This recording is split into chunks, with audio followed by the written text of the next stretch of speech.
Assalomu alaykum. Sizlar bilan mashhur o'z kanali Dunyo bo'yicha qatllar keskin oshdi. Kanalimizga obuna bo'ling va bitta like tugmachasini bosib qo'ying.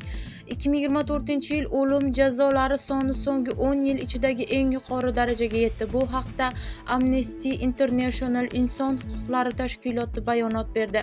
Tashkilot ma'lumotlariga ko'ra, o'tgan yili dunyo bo'yicha 1518 kishi qatl etilgan.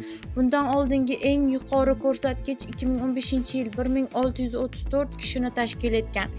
Qatllarning asosiy qismi 91% Eron, Iroq va Saudiya Arabistonida amalga oshirilgan. Umumiy qatl etilganlarning 40% giyohvandlik bilan bog'liq jinoyatlar uchun o'limga hukm qilingan. Eron, Iroq va Saudiya Arabistoniga jami 1380 ta qatl to'g'ri keladi. Qayd etilishicha, Iroqda qatl soni deyarli 4 baravar oshgan. Saudiya Arabistonida esa 2 baravar ko'paygan. Eron va o'tgan yilga nisbatan 119 kishiga ko'proq odamni qatl qilgan. Tashkilot hisobotida aytilishicha, keltirilgan raqamlarga Xitoy, Shimoliy Koreya va Vyetnam qatl etilgan minglab odamlar kiritilmagan. Shuningdek, davom etayotgan harbiy mojarolar tufayli huquq himoyachilarning aytishicha, Falastin va Saudiya qatl holatlari bo'yicha ishonchli ma'lumotlarni olish imkoni bo'lmagan.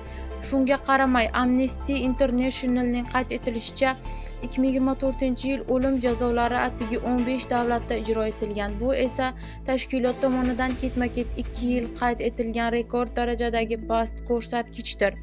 Eslatib o'tamiz, avvalroq 2024-yil Eronda oxirgi 30 yil ichida eng ko'p odam qatl etilgani xabar qilingan edi. O'tgan 24-yil davomida ushbu mamlakatda 997 ta qatl qabul qilingan. Bu esa 2023-yilga nisbatan 16% ga ko'proq degani. 2024-yil oktyabr oyining o'zida Eronda 170 kishi o'limga hukm qilingan edi.